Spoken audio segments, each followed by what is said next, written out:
Sí, el capítulo 1. Sí. A Usted. ver, sí.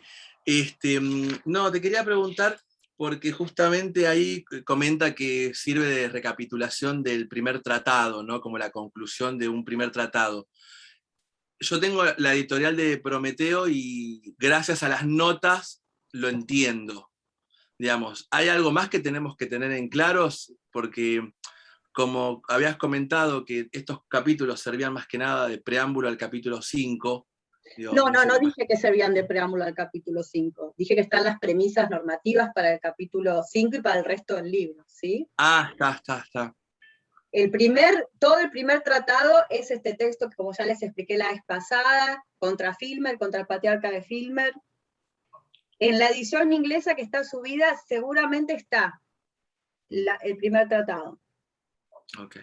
Lo que hace Locke es brevemente retomarlo en ese primer capítulo del segundo tratado, pero bueno, a eso le ha dedicado sus paginitas antes, a refutar a Patriarca de Filmer. Vuelve un poco aquí y allá en el segundo tratado a hablar de Filmer, siempre de manera crítica, por supuesto, es uno de sus enemigos principales de debate, pero no hace falta que se lean el primer tratado, ni que lean a Filmer, solamente si querés repasar la primera clase, al principio de esa clase hablé sobre esto y por qué era interesante refutarlo para Locke y para su proyecto. ¿Sí? ¿Alguna pregunta más relacionada con la clase anterior? Buenísimo, gracias. ¿Cómo? Bien, entonces si les parece voy a compartir un PowerPoint que de vuelta, después no se preocupen porque yo lo subo al campus, ¿sí? Les voy a compartir un PowerPoint que pueden tomar nota y de verdad les digo, lo pensé como para que se hagan ficha de estudio tanto para el parcial como para el final.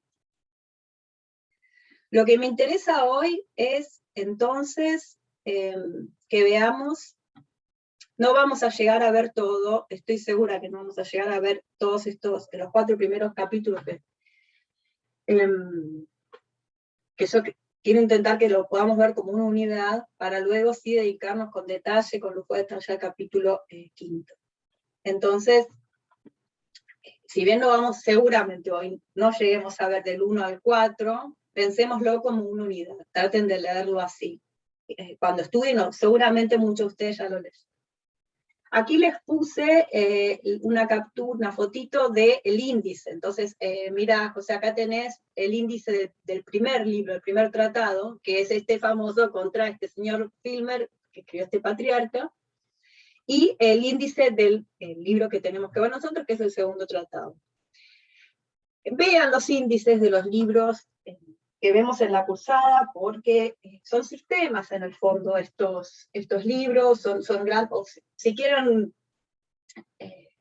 algo menos intenso, son argumentos largos, están pensados, están armados con delicadeza, con cuidado, con mucha cabeza puesta en armar bien el argumento. Entonces, chequen los índices de estos, o sea, tiene que ser parte del estudio ver los índices de estas obras. Famosamente esto hay que hacerlo con Hegel, pero háganlo con Locke también, ¿sí? Estos son todos los capítulos del segundo tratado. Vamos a ver entonces el primero, que un poco lo vimos la vez pasada, pero quiero retomar algunas cosas. El 2, que es del estado de naturaleza. El 3, que es el estado de guerra. El 4, sobre la esclavitud. El título de la obra es, bueno, un ensayo del segundo tratado. Es un ensayo que atañe al origen, al verdadero origen, al verdadero alcance, a la verdadera extensión y al verdadero fin del gobierno civil. Es un tratado, en el fondo, sobre la legitimidad de un tipo de gobierno, sobre la preferibilidad de un tipo de gobierno por sobre otros. Vamos a dejar esto ahí para ver a qué me refiero más adelante, en un segundo. Entonces, estos son los capítulos que vamos a ver hoy: introducción, el estado de naturaleza, estado de guerra y esclavitud. En la introducción teníamos la definición del poder político, que si van a YouTube en la clase anterior está a partir de estos minutos 49-38. La distinción, famosa tesis lockeana, entre estado de naturaleza y estado de guerra, en oposición a Hobbes, Y estos son 3 ítems que resalto para que nos guíen un poco en el estudio de estos capítulos. Y la distinción entre libertad natural, su definición, y la esclavitud. Vamos a retomar un poquitito la definición de poder político para que recordemos lo que vimos la vez pasada, tener un marco más amplio un marco más amplio para leer, digamos, un prisma para ver a dónde va a ir. Entonces, si van al capítulo 1, al final, en el parágrafo 3, tenemos la definición de poder político. Las traducciones que puse acá son todas mías, ¿sí? Lo podemos dividir así esta definición. Entonces, considero pues que el poder político es un derecho a hacer leyes de pena de muerte y consecuentemente de todas las penalidades menores. Entonces, el poder político es el poder legislativo, este es el soberano, que es quien hace las leyes. Habíamos hablado de esta concepción a primera vista, o sea, un primer plano penalista punitiva de la ley. Hoy va a sonar mucho si es que llegamos a verlo todo, pero en estos 4 capítulos es donde aparece el derecho a castigar, y vamos a ver que ahí aparece entonces de vuelta en primer plano la importancia del castigo en la concepción lockeana del derecho y de la ley. Este es el fin, el objetivo de las leyes, para regular y preservar la propiedad. Y el derecho de emplear la fuerza de la comunidad en la ejecución de esas leyes y en la defensa de la República de ataques externos. Este es el poder ejecutivo, emplear la fuerza de la comunidad en la ejecución de las leyes, y defender a la República de ataques externos es lo que Locke llama poder federativo, o sea, el poder ejecutivo dividido en los asuntos internos y los asuntos externos. Y todo esto para el bien común. Que este es el objetivo de la estatalidad en su totalidad. Acá tenemos una división de poderes. El poder legislativo, que es el poder soberano. No sé, Lisandro, por qué Claudio tradujo así. No está mal poner dictar las leyes, porque ahí me pregunta cuál es la decisión de poner dictar leyes, ¿eh? ¿Qué pone Claudio? A ver. Claudio Amor en la traducción de Prometeo. Puedes poner la que vos quieras. Hacer leyes en realidad es legislar. Podría haber puesto eso también. Dictar. Está bien, cualquiera de eso está bien. Entonces, acá tenemos de nuevo este importante punto de la división de poderes, que en Hobbes recuerdan que no está, ¿sí? Y este es un punto importante para Locke, que es un teórico, uno de cuyos objetivos es escribir en contra de la monarquía absoluta. Bien, ¿cómo se pasa? No lo puedo pasar. Ahí va. Entonces, el riesgo principal, el riesgo político principal para Locke no es la anarquía como para Hobbes, es el despotismo. Entonces les puse esta copia de la primera página del libro 1, que es el libro contra Filmer, y nos queda claro cuál es el peligro político más importante. La esclavitud es tan vil y miserable, es un estado tan vil y miserable, y es totalmente contrario al temperamento de los ingleses. Entonces no entiende por qué alguien justificaría la monarquía absoluta. Hay en estos primeros 4 capítulos, que es el tono de todo el libro entonces, una suerte de equiparación entre la esclavitud y la monarquía absoluta. Y acá aparece también otro de los objetivos, que es refutar, que va a reaparecer en Rousseau, refutar la idea de que pueda existir algo así como un pacto de esclavitud voluntario. Idea que está en Grocio. Si están viendo Rousseau, si están viendo el contrato social de Rousseau, ya lo habrán visto esto. Acá les recomiendo un artículo para quien quiera saber un poco más de algunas consecuencias de la preocupación lockeana por la legitimidad y que deja fuera, de un colega argentino que es Diego Fernández Peyo. Bien, entonces esto como mar. De vuelta, la monarquía absoluta no es una forma de gobierno civil siquiera. Locke sostiene que es preferible el estado de naturaleza a la monarquía absoluta. Acá les pongo 2 lugares en los que pueden ver citas al respecto, en el capítulo 2, parágrafo 13, y en el capítulo 7, parágrafo 90. Bueno, el punto es ver por qué. ¿Por qué la monarquía absoluta es algo tan vil y espantoso que podemos hacer con la esclavitud? ¿Por qué es preferible el estado de naturaleza? ¿Y por qué nos podemos rebelar contra esta monarquía absoluta? ¿Sí? Bien, eso es un proyecto largo, o sea, no es que ahora les voy a decir porque vamos a ir viendo cuáles son los diferentes argumentos que se despliegan para ello. Entonces, ya nos metemos en el capítulo 2, el estado de naturaleza. Entonces, nos había dicho que este es un libro sobre el verdadero origen del poder político. El origen del poder político está en el estado de naturaleza, en la condición humana natural. Y esta es una condición entonces que definimos, y ahora traten de recordar ese mini cuadrito que les hice la vez pasada, en el que les ponía las características que tenemos que ver que estos autores ponen en el estado de naturaleza. Características no, los diferentes elementos conceptuales. Entonces, es una condición de libertad perfecta. Hacia el final del capítulo 4, que es la esclavitud, queda una contraposición entre esta condición de libertad perfecta, que es el estado de naturaleza, y la condición de esclavitud perfecta, que es básicamente el despotismo, la monarquía absoluta, el estado de guerra. Entonces, el estado de naturaleza acá lo define como una condición de libertad perfecta, y ahora sí atiendan a esto que les quede grabado, porque es muy importante para entender todo el resto del tratado, la definición lockeana de libertad, así como es fundamental entender la definición hobbesiana de libertad, y vamos a notar las diferencias que hay entre estas dos definiciones de libertad, que hablan en el fondo de ontologías políticas diferentes, de concepciones diferentes de la antropología. Entonces, esta libertad perfecta, esta es la cita, entonces vamos a desgranar, para ordenar sus acciones y disponer de sus posesiones. Acá no tenemos, ¿no? Recordar posesiones en el estado de naturaleza, y personas como les parezca adecuado, pero dentro de los límites de la ley natural. Entonces no hay una libertad de traspasar esos límites de la ley natural, y la libertad natural viene ya preordenada por los dictados de la ley natural, que están ahí en ese orden moral independiente, del que vamos a ver si podemos entender algo.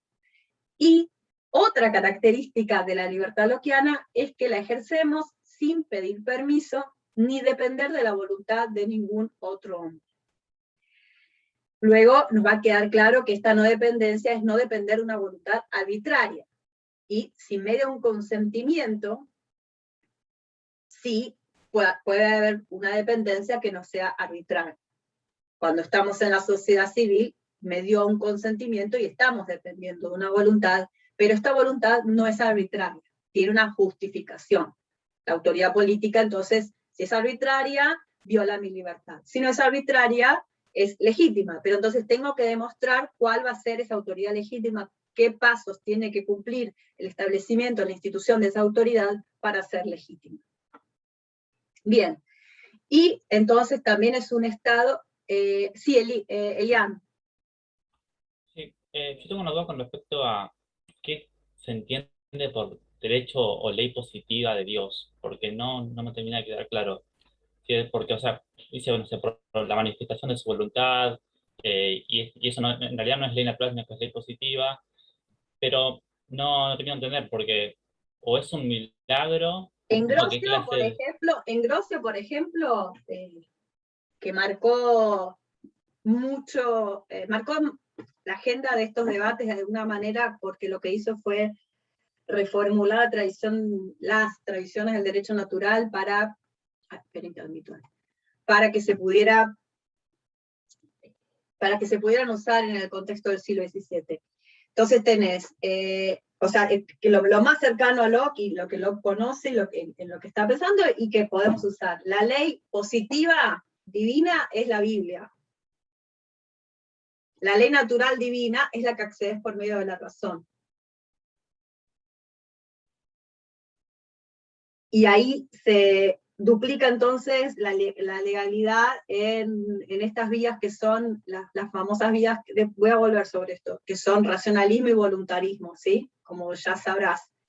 En Locke, no está lejos racionalismo y voluntarismo. Se supone que es un autor racionalista, quiere decir que piensa que las leyes son primero racionales y luego queridas por Dios por ser racionales, ¿no? Que Dios decide lo que quiere y luego tenemos que pensar que es bueno porque Dios así lo quiso. Las leyes, la ley divina natural entonces es racional y podemos acceder a ella por vía racional. Locke argumenta continuamente por las dos vías, racional y por revelación, y muestra que son la misma, siempre se llega a la misma conclusión. Esto es lo que Dios quiso. Acá lo interesante, y por eso tu pregunta es muy buena, lo interesante en todo el segundo tratado, sobre todo esto, mírenlo en el capítulo 5, lo interesante es ver qué hace Locke con los designios de Dios, sobre todo en la idea de por qué Dios nos creó y por qué nos puso sobre la tierra y por qué nos dio la tierra. A mi modo de ver, hay una especie de conjunción entre las dos vías, porque lo que hay en rigor es una argumentación que es teológica teleológica, cuya racionalidad se comprende por estos fines que nos puso Dios en la existencia, que es el de preservarnos a nosotros y al resto de la humanidad en la medida en que podamos hacer. De manera tal que la voluntad de Dios queda tan asociada con la razón, pero en el fondo fue Dios el que puso este fin, que por supuesto también accedemos por la razón, pero está garantizado moralmente por la voluntad de Dios, que organiza el mundo también ontológicamente, de modo tal que si seguimos los preceptos de la ley natural, hay armonía, hay esta confianza en el funcionamiento armónico del mundo, en el que el afuera va a responder a mi modo correcto de actuar. Cosa que en el siglo XVIII ya desaparece esta fe, ¿no? En que el mundo es un mundo hospitalario, que la naturaleza y la razón no están divorciadas. Bien, al mismo tiempo, claramente hay una intención moralizante y también una intención de que resuene en esa cultura política determinada el argumento que está haciendo Locke. Eso es obvio, ¿sí? Cuando en el texto ustedes van a poder detectarlo sin necesidad de ser especialistas en estudios lockeanos, incluso cuando está usando premisas teológicas porque necesita moralizar una situación, y cuando está usando discurso religioso porque está participando de una cultura política determinada. Está siempre también, ustedes lo habrán visto, que Locke interpone, también dice esto el juicioso Hooker, entonces muestra cómo su pastor favorito y el que su partido consideraba el ejemplo de la interpretación correcta de las escrituras, está de acuerdo con esto. Es muy interesante comparar los usos que hacen las escrituras, los autores del 17 en los diferentes años, en diferentes países, en diferentes periodos. Yo sostengo que hay mucha teología política en Locke, si bien personalmente pienso que la teología política en rigor es que los curas siempre tuvieron poder, los papas siempre tuvieron poder en política, no es que more un sustrato místico por detrás de los conceptos políticos. Al revés, los conceptos religiosos son conceptos políticos y elaborados con esa intención política. Pero como les dije la vez pasada, yo pienso en el fondo que si sacamos la idea de Dios, y no la idea de Dios abstracta, este supuesto Dios sin personalidad y sin atributos de la modernidad, no, acá hay una idea de un Dios determinado, muy específico, con características muy, muy, muy determinadas. Y cuando desaparece esta idea, entonces muchos argumentos de Locke se caen. Asimismo, y esto lo adelanto porque es un tema que a mí me interesa especialmente, a esta idea de Dios va necesariamente asociada no solamente una idea determinada de qué es ser humano y qué es la humanidad. Sí, José, ya vi tu manito. También va asociada una idea determinada de qué es la Tierra, qué es el planeta Tierra, para qué existe el planeta Tierra. ¿Sí? José. Sí, ¿qué tal? En el párrafo 6, sobre el estado de libertad como no un estado de licencia, hace una excepción y dice, a menos que se requiera por un fin más noble que el de su simple preservación o algo así. Sí, ahora llegamos vamos por el parágrafo 4 recién. Ah, perdón. Perdón, chicos, porque voy a ir bastante detallado, ¿sí? Entonces, luego, igualdad natural, entendamos esto también, acá la igualdad en las capacidades, cómo le interpreta Locke, analizan también cuando estudien para el final la diferencia entre qué conclusiones sacan Hobbes y Locke de la igualdad natural. En el capítulo 2, entonces la igualdad natural es una igualdad de reciprocidad de poder y jurisdicción, y al igual que en Hobbes, la ausencia de un superior natural.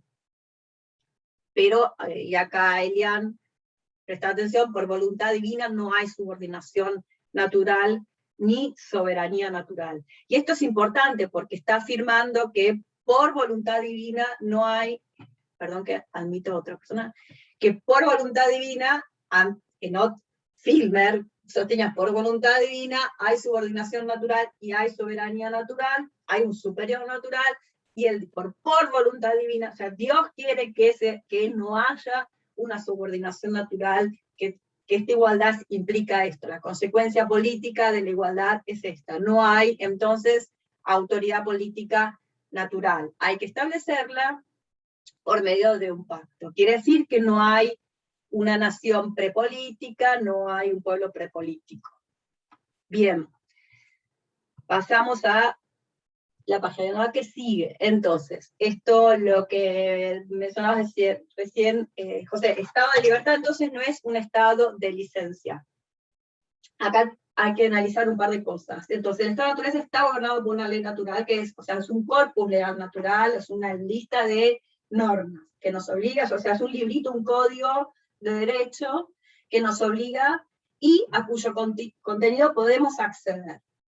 De manera bastante transparente, y Locke insiste todo el tiempo, incluso afirma más adelante en estos capítulos que es más sencilla la ley natural, interpretar la ley natural que interpretar muchas leyes de municipios, por ejemplo. Entonces, varias cosas. Tenemos este orden moral, lo que se llama el orden moral independiente. Es decir, entonces, nuevamente, este conjunto de normas, este orden normativo, que tenemos que obedecer, y que a veces no obedecemos, y acá es donde se genera uno de los problemas que nos va a llevar a tener que salir del estado de naturaleza, ¿sí? Y afirma Locke en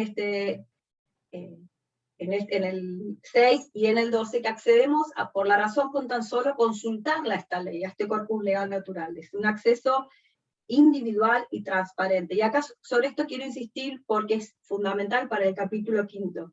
Este acceso es de cada individuo a ese contenido de la ley natural, consultando la razón sana, el calma, el entendimiento sano. Quiere decir que no hay una deliberación comunitaria acerca de la interpretación y significado de ese derecho natural, ¿sí? Entonces accedemos individualmente a ese contenido. No hay una mediación comunitaria que corporice, digamos, de alguna manera instancia comunitariamente en la historia ese contenido. Aunque luego en el capítulo 5 sí aparecen normas que son producto de la historia y son cuestiones consuetudinarias que van adquiriendo incluso el estatuto de ley racional. Esto estaba en Grocio y yo lo percibo mucho en Locke. Grocio decía que el derecho natural tenía podemos probar que una ley, que una norma es el derecho natural por dos vías, a priori o a posteriori. A priori, bueno, el acceso racional, pensar lo que es bueno para tu conservación, y deductivamente vas viendo ese contenido. Y el contenido a posteriori, que son las prácticas que se sostienen en diferentes culturas y a lo largo de la historia, y como nadie se opone a ellas, entonces hay un consentimiento tácito de la humanidad de que eso es de acuerdo con la ley natural, y por lo tanto esa norma constitucional histórica accede a la ley natural. Esto ahora no hace mucho sentido, pero en el capítulo 5 sí va a hacer sentido en el caso de Locke. Y está ahora de vuelta, sí, esperen que tengo ahí una manito, y Fernando Vidal como el logo Heráclito. Y sí, y una manito de Pam, ¿puede ser?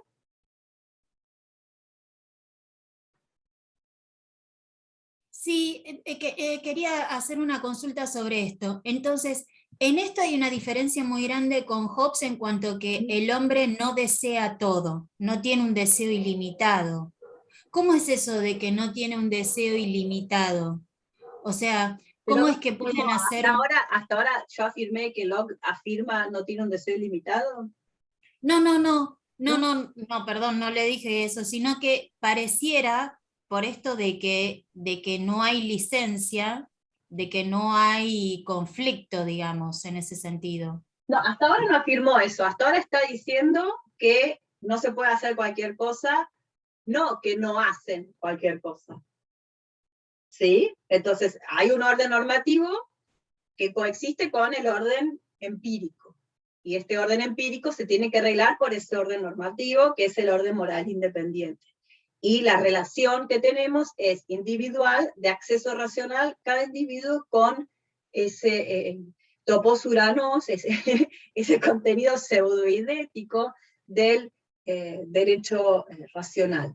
¿Sí? Ajá, del derecho natural racional. Del Porque derecho es natural lo mismo, racional. ¿no?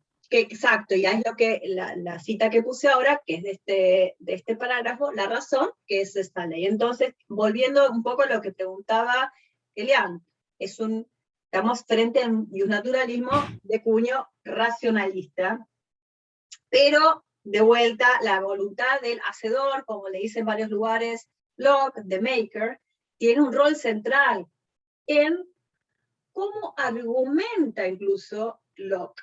Y es fundamental para él argumentar de esa manera para sostener todas sus premisas en un fundamento que es una fuente de normatividad. Entonces, si yo quiero legitimar, ahora veo esto, ¿sí? Quiero legitimar un orden específico de relaciones de propiedad, que a mi modo de ver es lo que quiere hacer Locke. Quiero fundamentar eso entonces en una fuente de normatividad.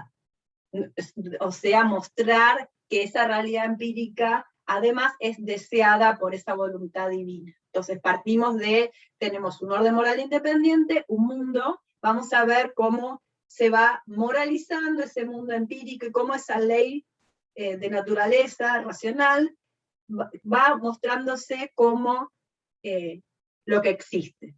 En el fondo, Locke es un gran racionalizador, no es un crítico.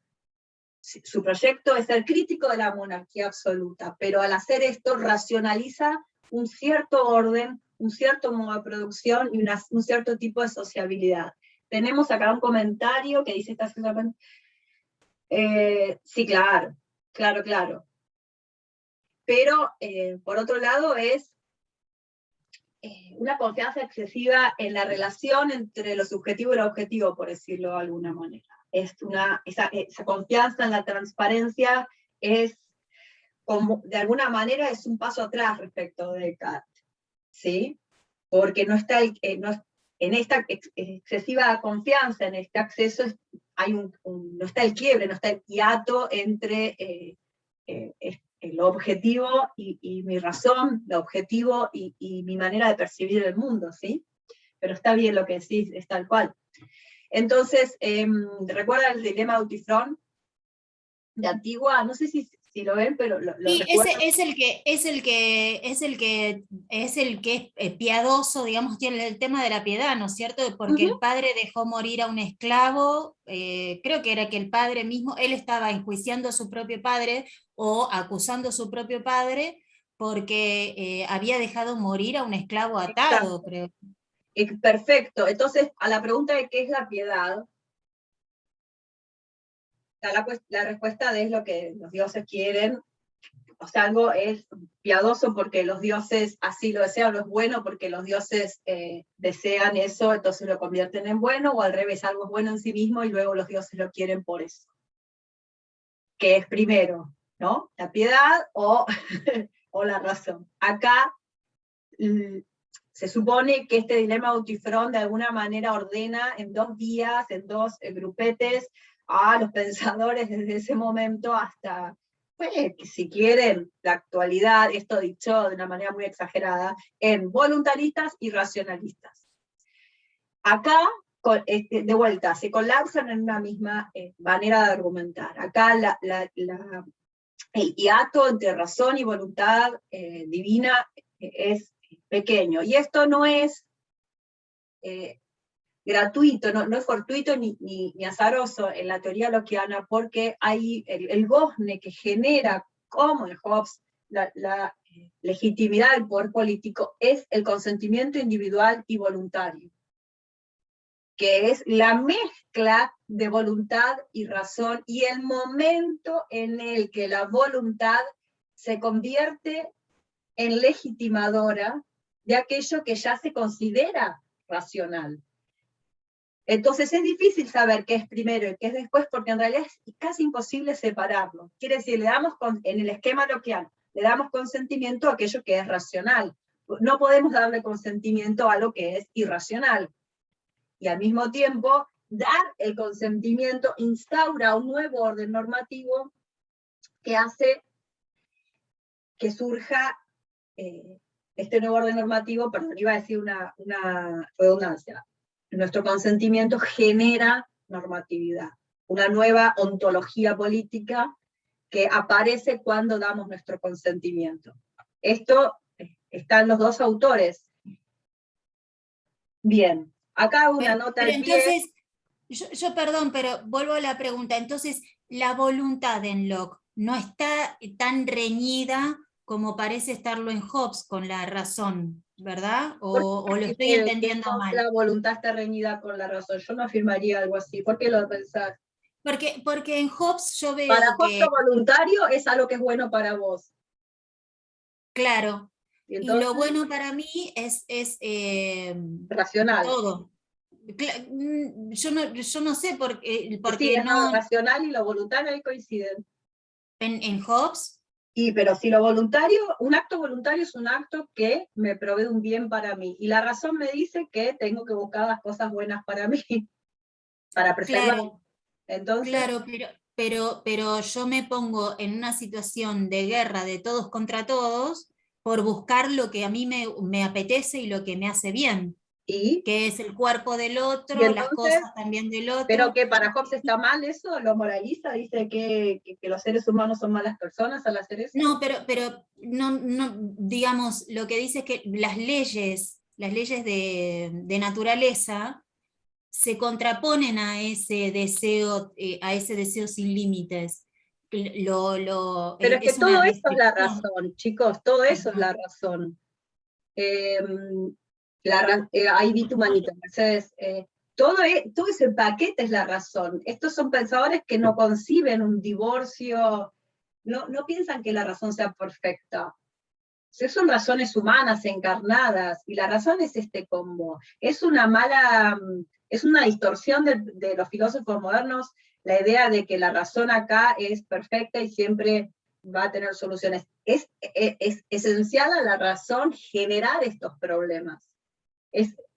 Ser humano es eso, la finitud con la combinación de la razón es lo que genera esto. Esto es lo que vio Kant, ¿no? La razón te lleva a paralogismos, ¿sí? Te lleva la razón misma, no la desviación, ¿sí? Eso es la razón humana. Entonces, trabajamos con eso. No es irracional la guerra en Hobbes, es racional la guerra. En Locke, la guerra sí es una transgresión del orden natural. Cuando agredís, cuando iniciás la guerra vos, sin ninguna justificación, te caes de la humanidad.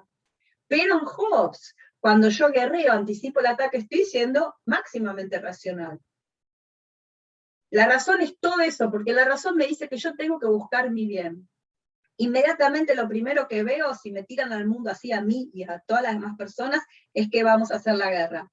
Y en un momento dos, cuando iteramos esa misma manera de actuar y vamos adquiriendo expectativas adecuadas acerca de las conductas de las demás personas, lo que vemos es que la razón nos indica que hay que pactar.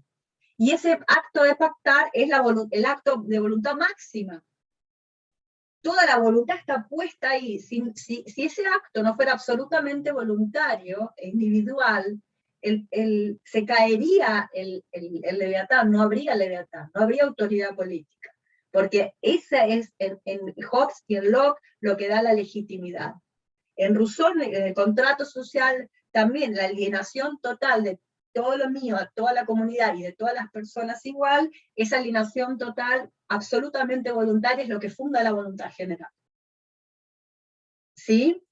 Entonces, es la razón que te va, lo decía la vez pasada, creo, José Luis, es como una en Hobbes hay como una fenomenología, ¿no? Del estado de naturaleza que te va llevando a que es Hobbes convenciéndote de que pactes. Locke también hace un argumento que te tiene que convencer, te tiene que persuadir para que voluntariamente des tu consentimiento a empezar a depender de la voluntad de otra persona, cuando tu libertad natural es no depender de una voluntad. La diferencia es que esta dependencia es producto de tu voluntad y no es arbitraria. Y no es arbitraria porque es producto de tu voluntad, y vos le diste tu voluntad, tu consentimiento individual a algo que es racional, sumamente racional.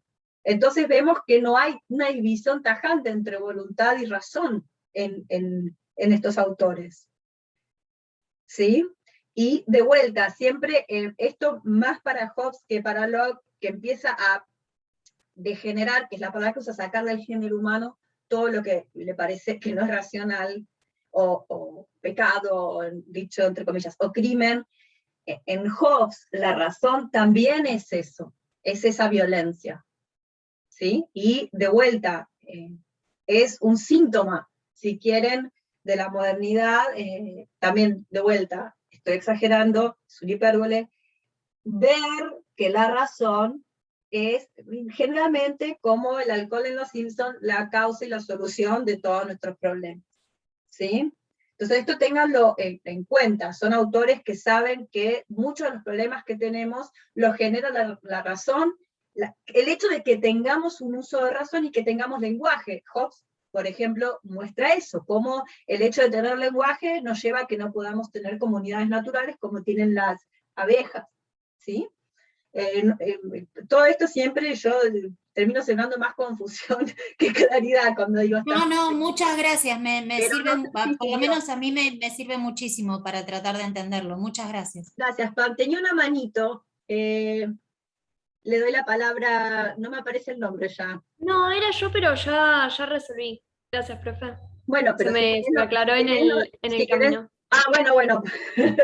Ok, entonces yo quería desinflar el dilema de Eutifrón, porque es una preocupación para todas las personas que les interese la historia del pensamiento moral, político y práctico. Siempre van a encontrar estas tensiones, y muchas veces la solución es desinflarla, cuando hay dicotomías así, y cuando la desinflamos empezamos a entender mejor. Bien, sigo. Estas son también, recuerden que son cosas que yo les meto porque pienso que pueden servir para pensar y para traer ideas relacionadas con otras cuestiones. Bien, entonces, de vuelta, estado de libertad no es estado de licencia. ¿Cuál es el contenido de esta ley natural? Y cómo la justifica. Ya adelanté, la justificación generalmente es racional, más teológico-teleológica, y los puse entre corchetitos como para indicar que no es una distinción tajante, que no están divididas estas dos maneras de justificar. Entonces ahora tenemos el contenido de la ley natural. No destruirse uno mismo, ni a las criaturas en su posesión, estoy citando mi traducción, salvo lo que el compañero que había mencionado esto ahora puede hacer su comentario, salvo que así lo requiera un fin más noble para su mera que para su mera preservación. Un compañero, olvidé su nombre, había hecho un comentario, Sí. quería comentar esto. Vamos. Sí, mi pregunta era si en ese sentido, como eso habilitaría, por ejemplo, el suicidio, que es fuertemente contradictorio con esa ley teológica porque Esto uno no habilita el posee castigo. su vida. Esto habilita. El suicidio, digamos, como en contra de la simple preservación, pero por una causa más noble, por ejemplo, que yo pienso en los otros y tal. Esto habilita la violencia del castigo y habilita la rebelión, apelar al cielo y salir con tus armas a deponer a alguien, exponiéndote a que te corten la cabeza. ¿Sí? Ok, gracias. Así que sí, de alguna manera ese suicidio de estar dispuesto a morir para derrocar un tirano. Luego, no dañar a otro hombre en su vida, salud, libertad o posesiones.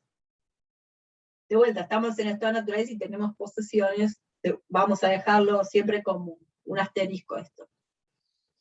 Y lo podemos anotar como una tercera, si bien están todos estos tres contenidos están relacionados, cuando su propia preservación no entra en competencia, de preservar tanto como pueda el resto de la humanidad. Esto recuérdenlo, porque en el capítulo 5 es importante recordar que Locke nos había dicho, preserven al resto de la humanidad, no te quedes todo para vos, no te puede no importar preservar el resto de la oportunidad cuando te estás apropiando de la tierra. Y a no ser que sea para hacer justicia sobre un infractor, no debe quitar ni alterar la vida de otro, ni lo que tienda a la preservación de su vida, libertad, salud, miembros o bienes. Este subrayado entonces es mío, para que recordemos preservar tanto como pueda al resto de la humanidad. ¿Sí? Entonces ya tenemos un contenido que en Hobbes no está.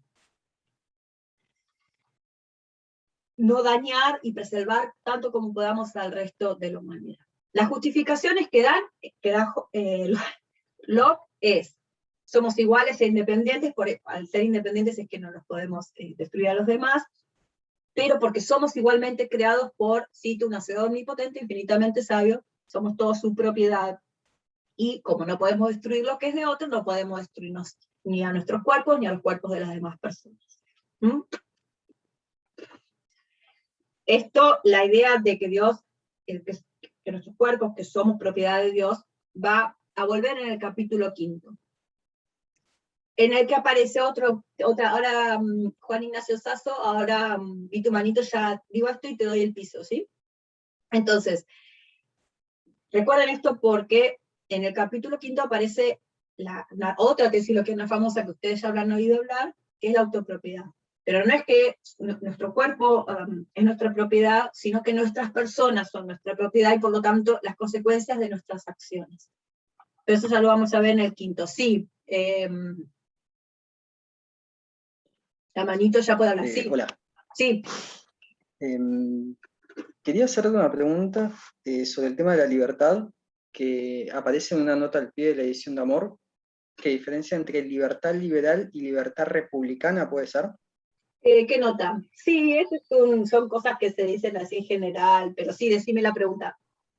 Sí, no, ¿desde qué momento se ha interpretado Locke como un defensor de una libertad puramente liberal, cuando es bastante claro que su concepto de libertad es republicano, en el sentido que hay una ley natural y es necesario una libertad en tanto haya una legalidad? Eso no lo hace un republicano. Lo que lo haría un republicano sería, que muchísima gente interpreta como un republicano, la libertad como no dominación. ¿Sí? Eso es lo que lo haría un republicano. Pero no todos los republicanismos son necesariamente incompatibles con el liberalismo. Hay muchos republicanismos liberales y muchos liberalismos republicanos. No es que son absolutamente separables. También hay republicanismos bien plebeyos o rusonianos que no son tematizables bajo los términos del liberalismo. De nuevo, hay que tener cuidado con esas distinciones tajantes y ver cómo es en cada autor y ver si realmente esas tradiciones que se quieren llamar republicanas o liberales realmente lo son, si todas son iguales, si todos los autores que entran en esa bolsa son iguales. Hay que analizar un montón de detalles. Para mí, lo que lo hace más cercano al liberalismo que al republicanismo es su individualismo, básicamente. Tiene elementos que nos pueden llevar a hablar de un republicanismo, como esta idea de lo que decía antes, ¿sí? La no dominación, no depender de la voluntad arbitraria de otra persona, y que si dependo de la voluntad de otra persona, sea por un acto voluntario mío. El republicanismo, y en esto Locke parece estar en esa vía, el republicanismo siempre en su mejor lectura, ¿sí? resalta la relación entre propiedad privada e instituciones, y de qué manera las instituciones determinan también las relaciones de propiedad. Y Locke es uno de los autores que muestran que la relación entre estatalidad y propiedad privada es intrínseca, porque el Estado es no, también voy a exagerar, es un pacto entre propietarios, como si fuera, en una lectura poco caritativa de Locke, una agencia de seguridad, ¿no? Que hacemos un contrato para tener seguridad. Los propietarios, los demás no. En ese sentido ya no sería republicano, pero notar la relación entre institucionalidad y propiedad privada es un gesto bastante republicano. Pero nuevamente, depende de qué republicanismo, en qué republicanismo estás pensando vos, en qué republicanismo estás pensando. En el de Harrington, en el de Rousseau, ¿qué idea de republicanismo manejas ahí? Te pregunto ahí para saber yo, ¿eh? No, en realidad es en base a la nota que hace Amor, pero que tampoco es que tematiza mucho las diferencias entre una libertad republicana o una libertad liberal. O sea, es como una nota muy corta en el que quizás, ahora con todo lo que decís, veo que es demasiado corta. Claro, era lo que quería transmitir. Otra cosa, vos pensás que una libertad republicana, y eso lo aprendieron también, ¿no? Por Hobbes, cuyo objetivo es mostrar que la concepción republicana de la libertad es falsa. La libertad republicana es una libertad con los otros y en el Estado. Lo van a ver también en Rousseau en el contrato, porque sos libre, propiamente hablando, sostenés tu libertad moral cuando estás en el Estado. Lo mismo piensa Kant, sos libre en la comunidad política, y eso te hace libre. En esa voluntad general es donde tenés tu máxima libertad. La tradición liberal desconfía de esa pertenencia, de esa concepción comunitaria de la libertad. Y otra característica del republicanismo, de su lectura crítica, su lectura más amigable, la que más nos puede llegar a gustar si tenemos un pensamiento crítico, es que no se puede concebir como competencia la igualdad y la libertad. Que la libertad solamente existe cuando es universal, cuando todas las personas son libres, y que una disminución de esa libertad en las otras personas daña mi propia libertad. Para un liberal esto no. De nuevo, yo creo que el individualismo lockeano, que lo podemos ver acá, en estos pasajes en los que accedes individualmente al contenido de la ley natural, eso nos da la pauta de que es un tipo que va a estar del lado del liberalismo. Si bien, ojo, el liberalismo es una tradición muy variopinta, podríamos hablar de los liberalismos, tenés como para elegir de todo tipo. Así que, de vuelta, cuidado con esas categorías políticas cuando están estudiando, de no estar, que no se les cuele una concepción errónea de liberalismo, de republicanismo en el estudio de esto, y que después les haga un poco de ruido con la particularidad de los conceptos de cada autor. Entonces, mi consejo siempre es suspender todas estas taxonomías hasta que esté un poco más avanzado el estudio de un campo determinado, de un territorio determinado de autores. De vuelta, no ayudé en nada. Solamente dije suspendan el juicio cuando encuentran estas categorías. Personalmente yo pienso que es un autor liberal, no un autor republicano, pero van a encontrar muchas lecturas republicanas de Locke. Bien, ¿dónde estaba, chicos? En este pasaje van a ver que en la traducción del Tecnos no lo pusieron naturaleza en común, por ejemplo. Pero el Locke usa el Hero Community of Nature, comunidad de naturaleza. Y de vuelta, quiero que les explique el bichito de qué significa esto. Lo tira así, no dice más nada, pero wow, como comunidad de naturaleza. No se supone que los modernos, los pensadores de contrato social piensan que no hay comunidades naturales. Bien, no, en realidad sí piensan que hay comunidades por fuera de la comunidad política, pero que la comunidad política tiene una especificidad que no tiene el resto de las comunidades. En el caso de Locke, lo resalto porque para Locke, en el capítulo 5, o sea, no lo que vamos a ver hoy, pero esto lo quiero resaltar para que ya lo vayan teniendo presente, en el capítulo 5, una de las grandes premisas, que es una premisa que además atraviesa todo el siglo XVII de estos autores, ¿no? Y buena parte del XVIII, que es la idea de la comunidad originaria de la Tierra. Y esto es todo lo que voy a decir ahora.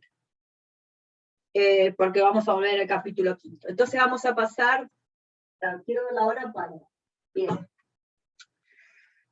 a donde viene ya la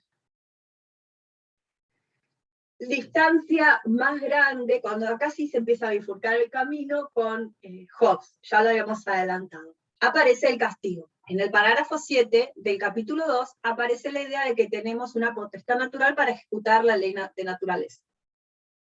De nuevo, para Hobbes esto es un delirio, porque al ser violentos en estado de naturaleza, estamos simplemente ejerciendo nuestro derecho natural, no estamos ejecutando una ley natural. No estamos castigando, penalizando la violación de una ley natural, porque la otra persona también tenía un derecho a hacer esto. Pero acá tenemos entonces una ley natural pesada, un derecho natural pesado, al que accedemos, y que tenemos el derecho, y luego parece que también el deber de ejecutar.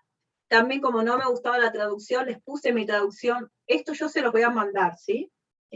Por el campus, así que tranqui. Entonces es la traducción. Vamos a, aunque sea un poco aburrido, vamos a ver, para desglosar, qué es el castigo para Locke, porque esto es de absoluta importancia para la historia de la filosofía política y para muchas concepciones que hay incluso actualmente sobre qué es el derecho y qué es válido hacernos unos a otros. Entonces, nos habla de que existe la ley natural, accedemos, tiene este contenido. Bueno, dice, para que todos los hombres se abstengan. Perdón, uso hombres porque él está hablando, no solamente porque usa men y no usa human, sino porque está pensando en hombres, ¿sí? No está pensando en mujeres.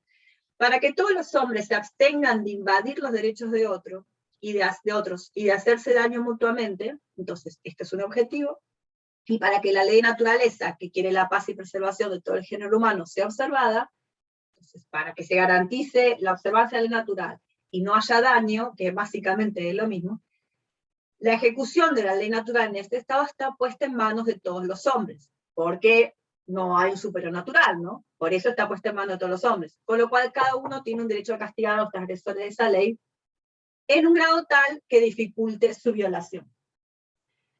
Pues la ley de naturaleza, como todas las otras leyes que conciernen al hombre en este mundo, sería en vano si no existiera alguien que en el estado de naturaleza tuviera un poder de ejecutar la ley, y de ese modo preservar al inocente y refrenar a los infractores. Acá también quiero hacer un parate. Yo insisto con esta concepción punitivista o penalista, mejor, que quizás por lo que voy a decir de la ley, porque también se podría resaltar otro aspecto de la ley, que es que une un derecho con un deber. Lo que hace la ley positiva, también, en general, si se quiere, es tomar un reclamo que hace una persona, un colectivo, un conjunto de personas, y convertirlo en una ley positiva, y con eso fijar deberes, o sea, buscar la manera en que se garantice ese derecho.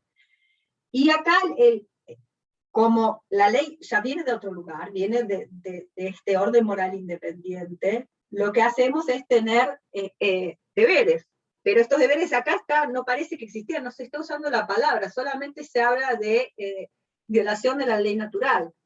Se entiende entonces que hay una preponderancia, o sea, en el concepto de ley positiva y de ley natural, concepto de ley de derecho en sentido objetivo, la preponderancia de la ejecución y del castigo, y no de la correlación entre derechos y deberes.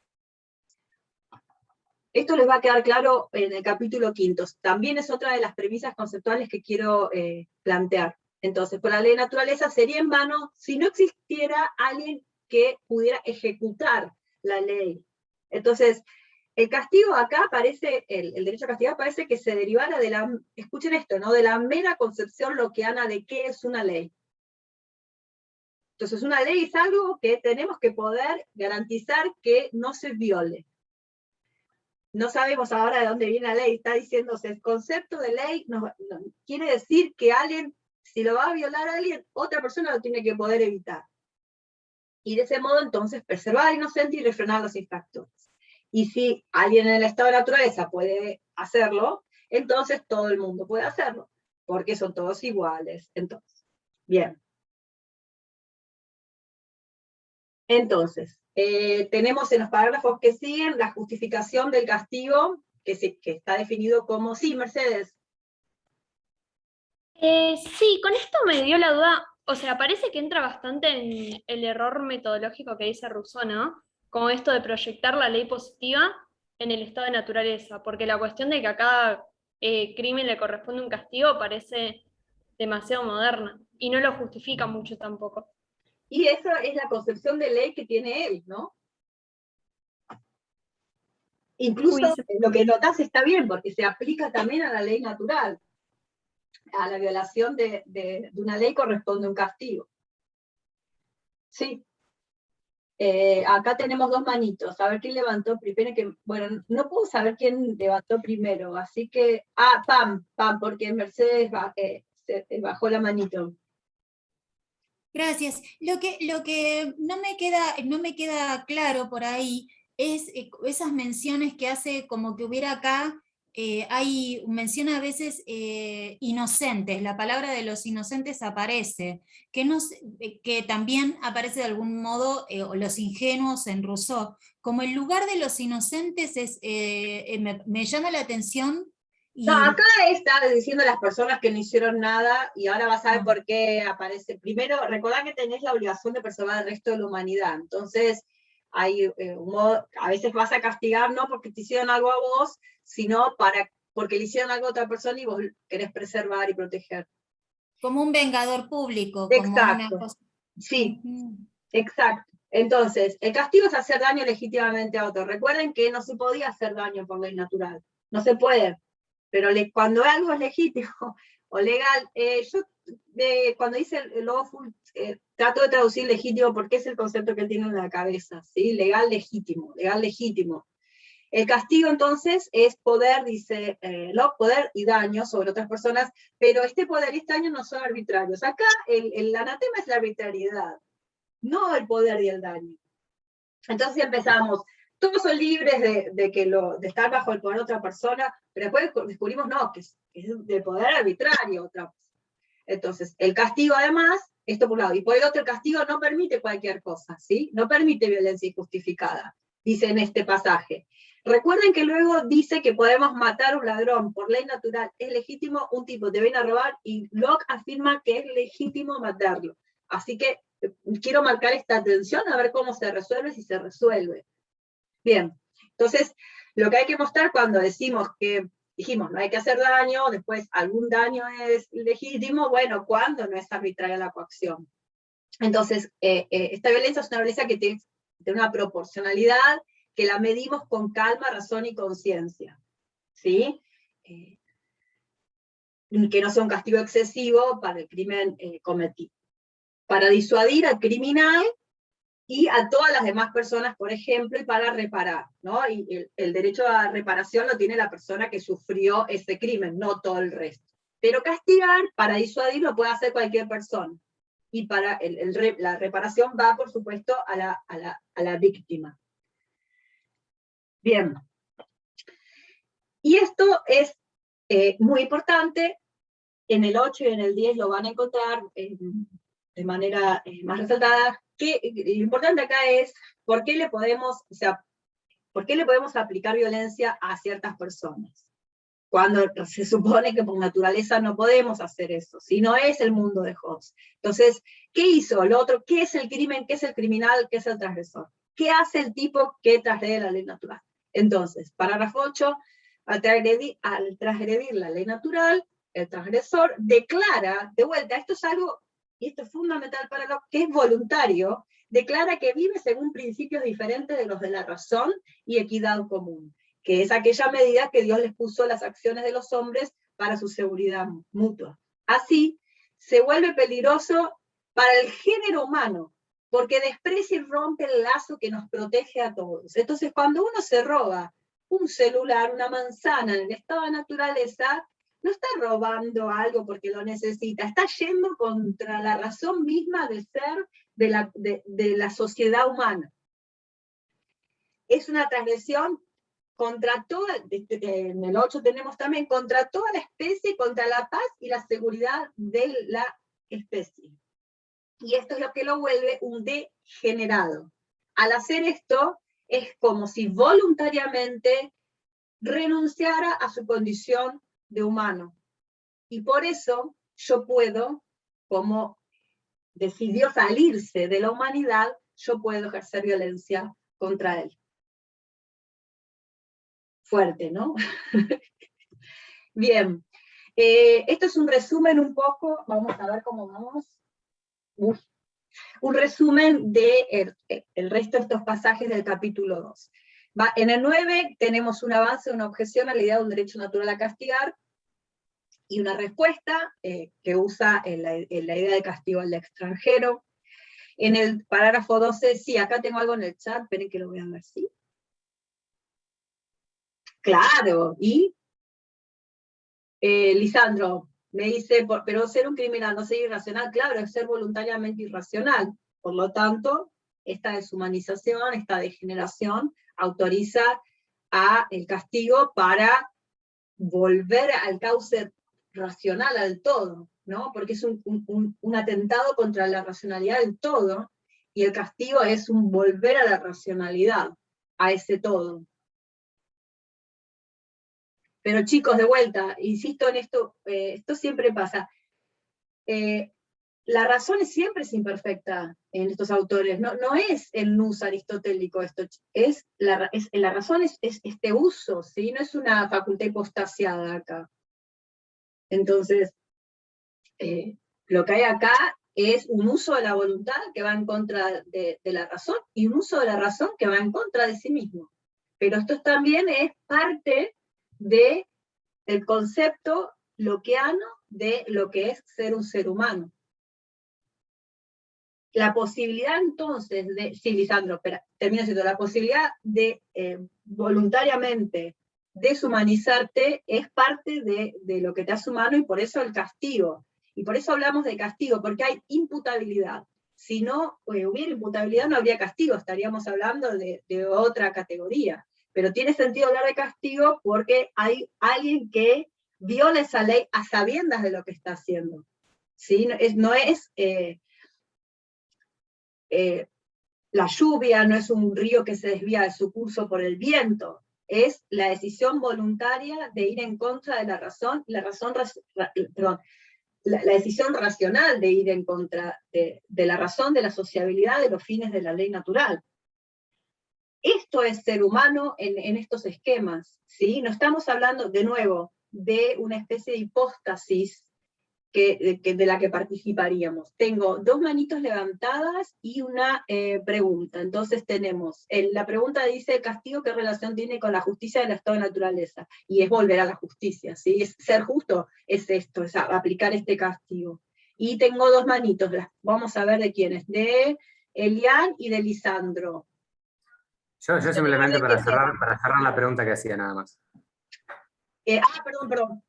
Y Elian. Bueno, yo te quería preguntar entonces, ¿de dónde sale esta idea que se ve que yo tenía y que se ve que es media común, de que la razón no va en contra de sí misma? Y bueno, no sé de dónde sale, la verdad no sé. Es un prejuicio, digamos, de distorsiones al leer la historia de la filosofía. Claro. Y Hobbes, dice Gabriela, sí, muy bien, Gabriela, Hobbes también habla de castigo, pero el castigo, ¿dónde está en Hobbes? En el Estado, solamente puede castigar el soberano. Acá todos pueden castigar en el estado de naturaleza. Y después nos vamos a sorprender un poco más, porque el estado de guerra, que tiene mucho que ver con esto, también se reproduce en el estado normal, en el estado de la estatalidad, me refiero. Así que, entonces, recordad que la diferencia es que para Hobbes no hay posibilidad de hablar de castigo en el estado de naturaleza, porque no hay posibilidad de hablar de ejecución de leyes en el fuero externo, ¿sí? Y justicia, claro. Pero En Locke sí hay justicia y justicia, castigo y premio pusiste, pero bueno, puede ser, está bien, en el estado de naturaleza. Y en esto son opuestos. Hobbes y Locke, en esto, agua y aceite, ¿sí? Perfecto, perfecto, Juan Ignacio. Estas son cosas entonces que cuando uno viene a estudiar Hobbes, que además no sé si les pasa, pero Hobbes tiene esa cosa que uno se va convenciendo, entonces uno lee esto y queda un poco sorprendido. La pregunta que uno podría hacerse es, sabiendo que es un autor del contrato social, es por qué pone esta premisa, ¿no? ¿A dónde quiere llegar el tipo con esto? Eso es tratar de ver cuál es la implicancia política en la estatalidad de esto. Eso no lo voy a decir ahora, pero quiero que se lo pongan como una estrategia de estudio. Cuando vean algo que les llama la atención, la pregunta es, si es un autor del contrato social, ¿cómo impacta esto en la estatalidad? Elian, tenés una manito. Sí, era más que nada para saber si vos creo que mencionaste al pasar algo sobre la responsabilidad en las acciones, en lo que se dice, en lo que se hace, en Locke, y si eso se puede hacer algún tipo de cruce, lo va a tematizar Locke más adelante, sobre la cuestión de la personalidad y la autoridad, o sea, del persona y actor que ya que aparece en el capítulo, por ejemplo, 16 del Leviatán, digamos. Que Bien, bueno, ahí acá es diferente, ¿sí? El concepto de persona y el concepto de autoridad son conceptos diferentes. Es otro esquema, no es como el esquema del capítulo 16, ¿sí? Acá el consentimiento se da de manera diferente, el pacto tiene una cadencia distinta, tiene los pasitos del pacto son diferentes, así que acá pensarlo, cuando habla de persona es otro concepto de persona, etc.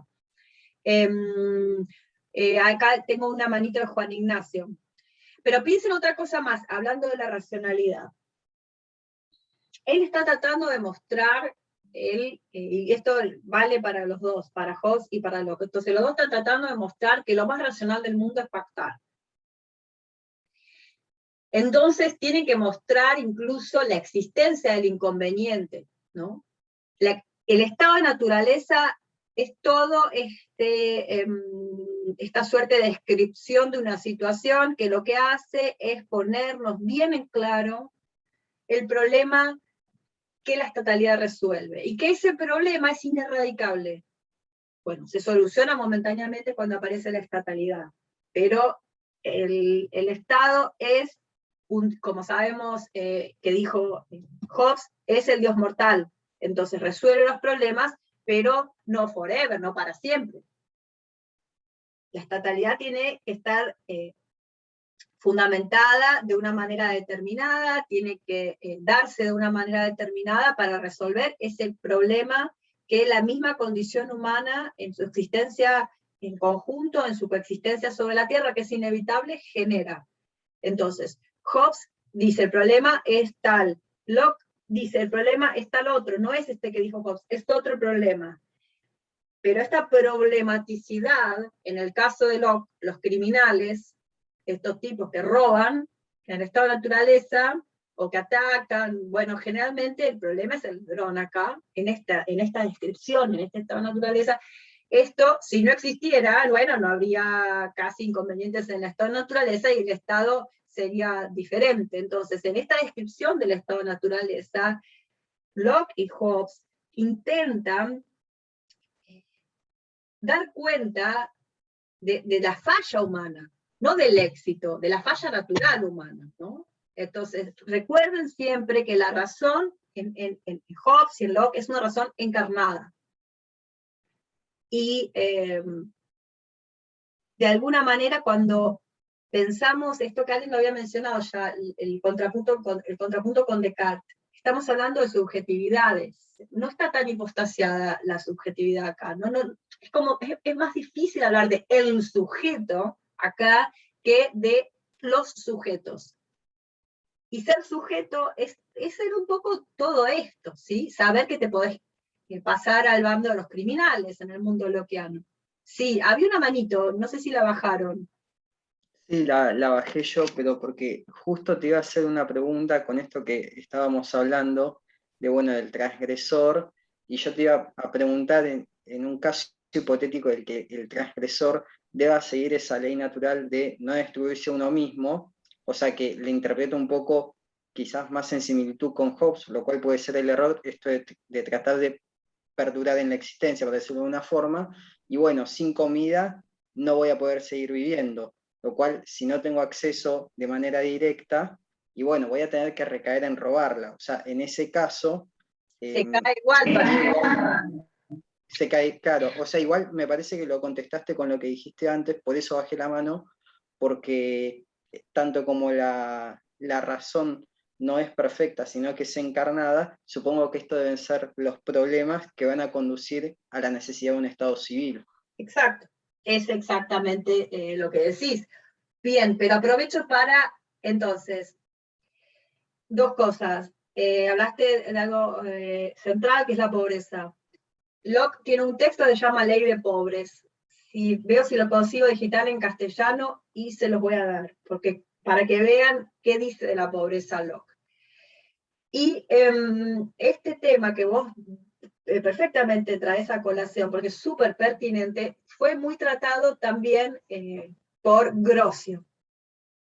Y es un tema que está en la filosofía política medieval y está en la filosofía política moderna de Cuño, y un naturalista que piensa esto en los términos de cuando ya no tenés cómo sobrevivir, podés apelar a tu derecho de necesidad, y entonces podés acceder a robar y a bienes. Pero siempre, en el caso de Grocio, siempre el que cae en necesidad tiene que ser porque fue su culpa, porque no fue su culpa, o sea, si fue su culpa ya no puede robar, porque no le quedaba otra, y siempre tiene que reparar, y esto es lo desesperante, nunca se genera un deber de nadie de darle de comer, ¿sí?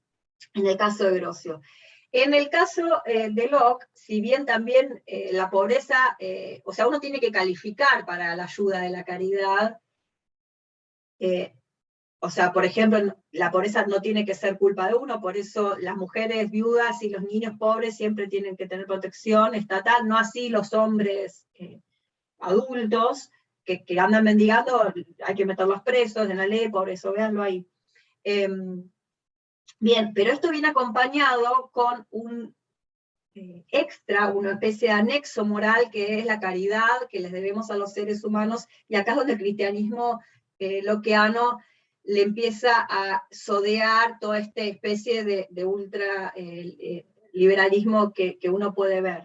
Esto lo trabajó muy bien una colega, yo su libro lo voy a recomendar cuando estemos viendo el capítulo 5, que es Juliana Udi, que tiene un libro sobre la pobreza en Locke y las posibilidades que hay de una cierta redistribución, ¿sí?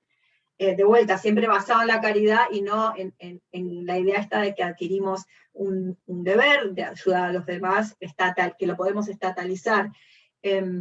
Por eso también les resaltaba esta idea lockeana de que lo primero que salta a la vista cuando hablamos de ley es el castigo y no la relación entre derechos y deberes.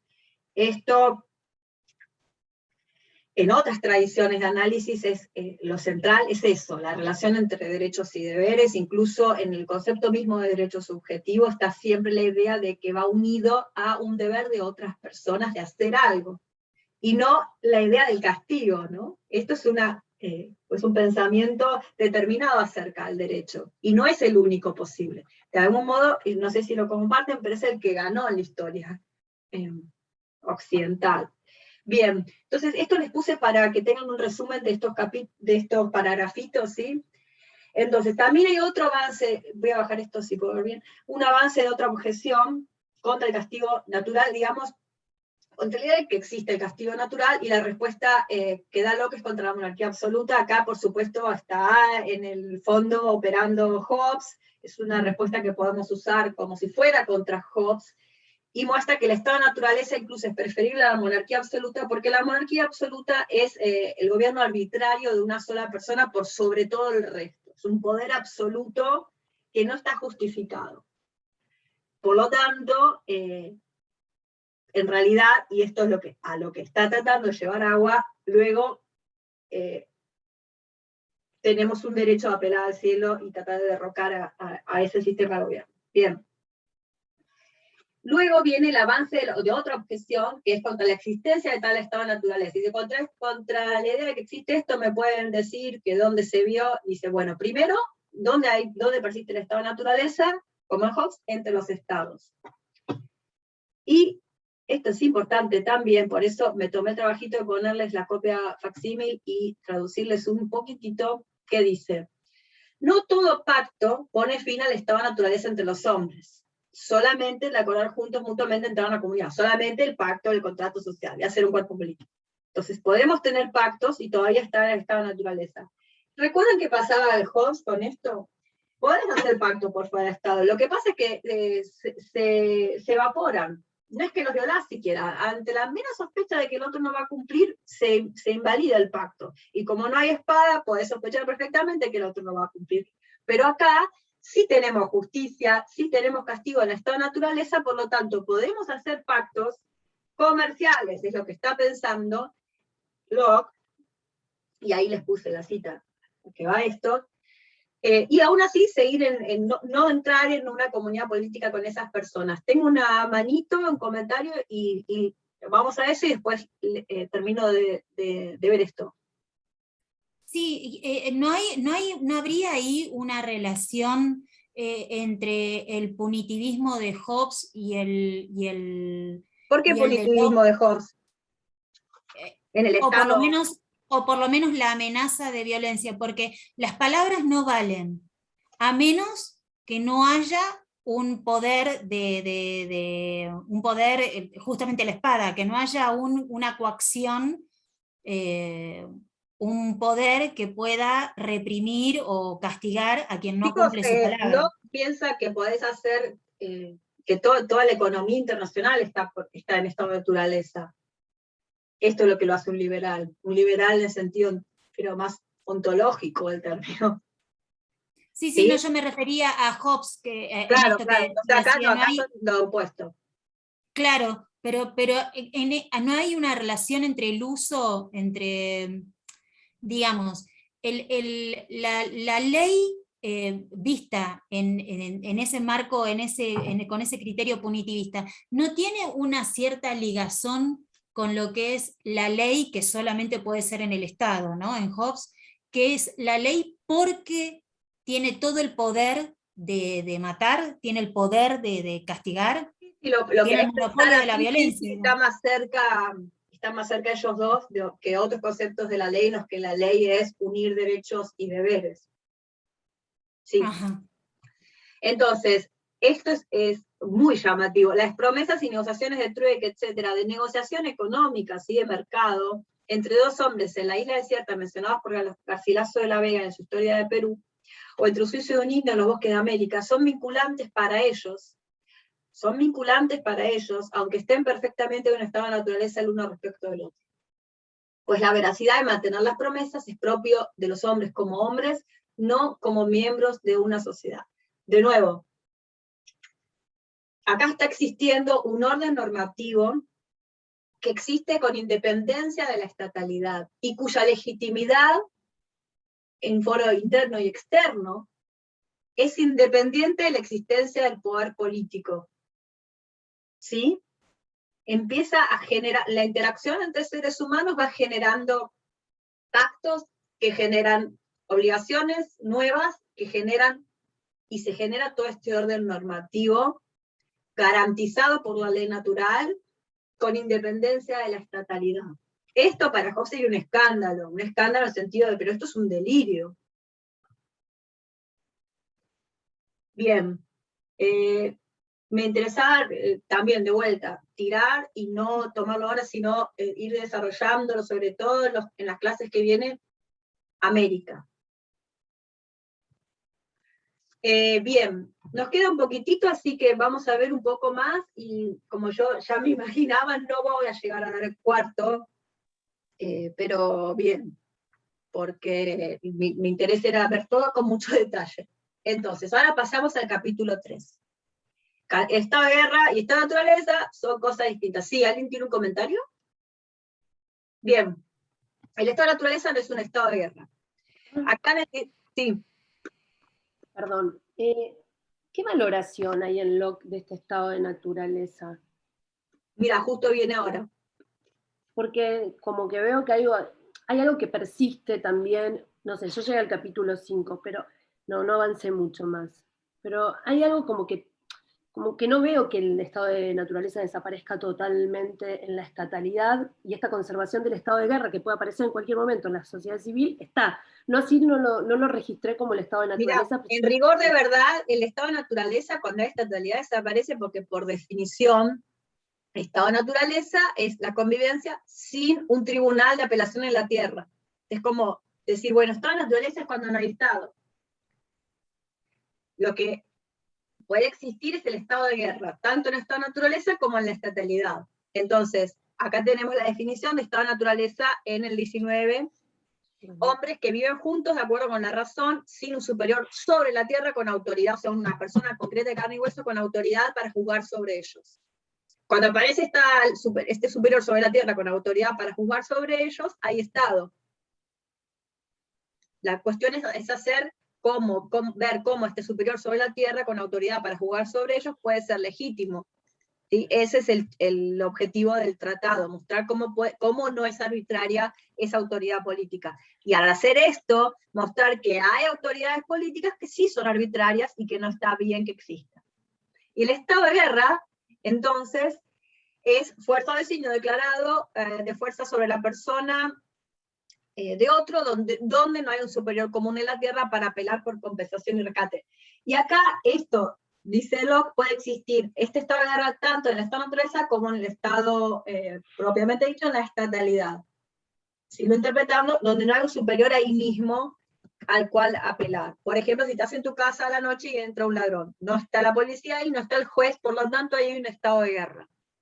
El chiste es ver cuándo se genera el estado de guerra, porque el estado de guerra, cuando se inicia, te da vos un derecho de guerra frente a la agresión transgresora, que es a ir por todo, a asesinar.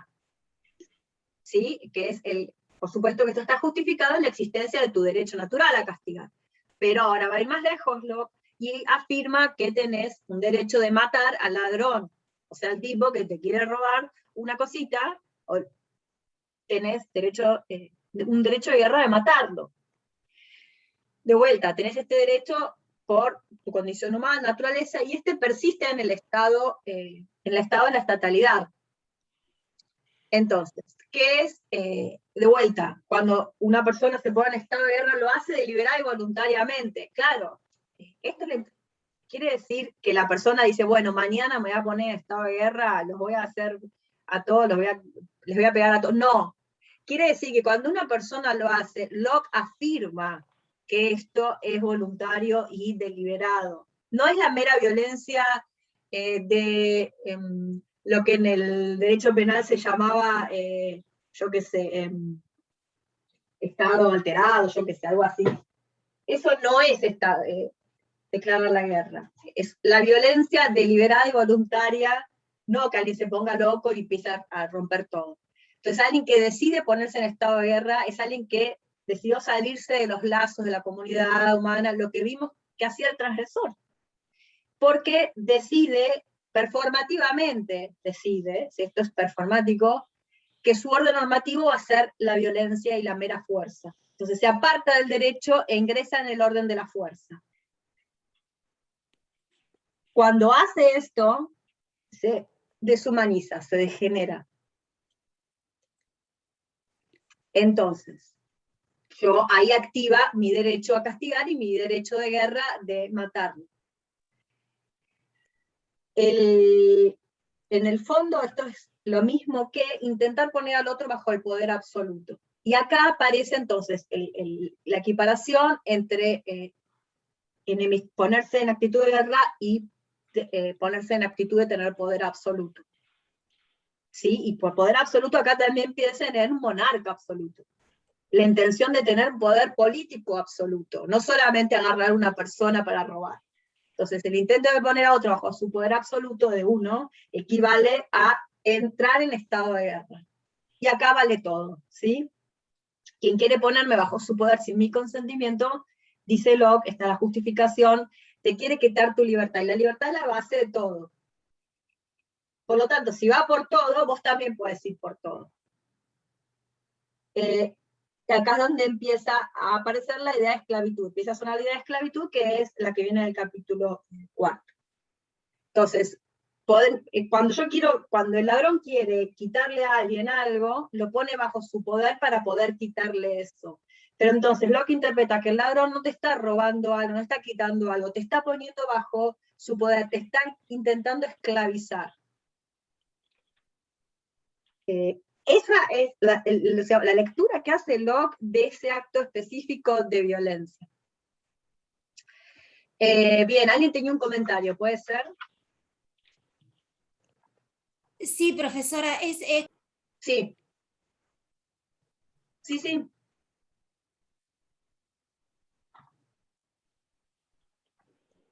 Te muteaste, Pam.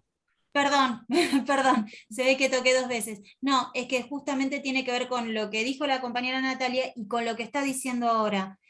Yo lo que encuentro, por eso me parece difícil diferenciar totalmente el estado de guerra y el estado de naturaleza. Por lo que decía la compañera, esa persistencia. Aunque en la definición de estado de naturaleza, esa definición deje de existir al haber estado, como hay un criterio normativo, como hay un criterio de justicia, de cómo aplicar la justicia que permanece en cada persona, no es eso, no hay ahí como un remanente, porque ahí se está ligando, en eso que usted leía recién, se está ligando el poder de castigo del individuo de defenderse de un atacante, supuestamente que lo quiere dominar o someter completamente, aunque le quiera solamente robar el celular, con también la posibilidad de sublevarse contra un gobierno que lo quiera tiranizar. Ahí el tener un propio criterio normativo. Pero claro, porque el tirano también se sale de la racionalidad. Claro, si yo juzgo que el tirano se convierte en un enemigo, también lo puedo matar. Se pone en estado de guerra, claro. Desde lo político se pone en estado de guerra. Ahora claro, pero como tengo ese poder de juzgar, ¿no sería lo mismo? Entonces, ¿no sería como lo que decía la compañera, que persiste con esa declaración del estado de guerra? ¿No sería una forma de persistir el estado de naturaleza dentro de la estatalidad? Es mucho más fuerte que lo que están pensando ustedes. Está diciendo que incluso donde hay estatalidad, hay algo peor que el estado de naturaleza, que para Locke no es malo, que es el estado de guerra. Ahí quiere decir, no que persiste el estado de naturaleza, que precisamente el problema es que el estado de naturaleza es mejor que esa tiranía. Ahora bien, ojo, porque no es que puede ir un movimiento campesino a derrocar al Estado, al régimen imperante y hacer la reforma agraria. Acá estamos hablando siempre de un sujeto político que es el individuo propietario. Entonces, no perdamos de vista quién es el agente político, quién tiene la agencia política plena en el universo lockeano. Y tenemos una pregunta acá, Juan Ignacio. Después te puedo hacer una pregunta que no... Claro, queda fuera de la humanidad, después al castigarlo, bueno, no sabe qué pasa, si puede volver o no, pero famosamente también lo que dice acá por la preguntita que tengo acá, y después le doy la palabra a quien estaba hablando recién. El tema es, el estado de guerra cuando empieza, no termina. En el estado de naturaleza, cuando empieza el estado de guerra, no termina. Sí, alguien tenía un comentario. Había alguien que quería hablar. Bueno. Pero Macarena, entonces insisto con esta idea que vos decís que es mucho más el estado de naturaleza, pero porque ahí lo que está en juego es esto que nos vincula con este Dios creador que nos ha dado la libertad, y entonces frente al tirano o el que asume un poder arbitrario, nosotros tenemos esta espada que es nuestra, o esta carta abajo de la manga que es nuestra libertad. Ahí está, es esto, lo que venía ahora, la apelación al cielo. ¿Sí? Okay. Entonces, vamos al 20. Tenemos... A ver, perdón, ahí pude activarlo. ¿Te puedo hacer una consulta? Sí, ¿quién está hablando? Que no veo. Acá, Gabriela. Sí, dale, porque no Perdón, aparece el cuadrito, perdón. Ahí está, Perdón. ahí aparece. Ok. Perdón la insistencia, yo sigo carreando esta confusión y lo llevo a un ejemplo más actual para poderlo pensar. Pueblos fumigados. En ninguno de estos dos esquemas tengo yo como sujetos de esta fumigación constante, niños, cáncer, etcétera. No puedo hacer, ¿cómo puedo resolver? Porque en ninguno de los dos esquemas encuentro una salida, ni por Y el de Locke ni el de quizás Hobbes. no quiere que los pueblos fumigados se subleven, quizás quiere que la empresa fumigante tenga derechos.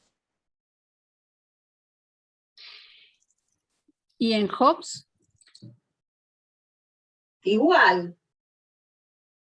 No sé, no sé, porque de vuelta, yo creo que hay más potencial emancipatorio en Hobbes que en Locke. ¿Sí? Gabriel, esto nos va a quedar más claro en el capítulo 5, sobre todo por Ok. algo. Porque esto se puede matizar en Locke, que es que no podemos arruinar la tierra. ¿Sí? Así que vamos a ver qué pasa. Si Locke es un autor que justifica un extractivismo rampante sin ningún tipo de límites, o un extractivismo más moderado, por supuesto no va a ser un teórico ecologista, ¿sí? Ujú. Pero también, ojo, tenemos que ser muy precavidas para no meterle la idea. O sea, Locke es un tipo que piensa, están en los albores del capitalismo, y tiene el concepto de improvement de la tierra, que es agregarle valor. Y es muy difícil que pueda pensar la devastación total de la tierra. Hacer mierda todo. Es muy difícil que lo tenga en su horizonte, porque de vuelta, ¿se acuerdan que les hablaba hace un rato de esta confianza entre la cercanía entre lo natural y lo racional? La destrucción no es una idea que aparezca, siempre acá hay en Locke, la idea de que podemos sacar más y más y más de la tierra, y el capítulo 5 es un poco un tratado sobre lo gloriosa que es la laborosidad, pero también porque hay una tierra que es capaz de dar y dar y dar cuando le aplicamos trabajo. La idea de agotamiento, o sea, se está la idea de que no hay abundancia, la idea de escasez, pero la idea de agotamiento, la idea de que se puede ir todo al demonio, no está, porque para Locke, Locke es uno de los autores a los que le debemos esta justificación que incluso se oye hoy en día de la extracción intensiva, del cultivo intensivo, la agricultura intensiva, y es un autor que muestra superioridad incluso moral, no solamente racional, y o sea, no solamente la conveniencia, de un tipo de producción por sobre otros tipos de producción. Entonces, estos ejemplos es difícil ponérselos a universos que no los pueden asimilar. O sea, como que es como si el universo lockeano fuera incapaz de percibir ese peligro, si bien es una de las causas de que exista eso.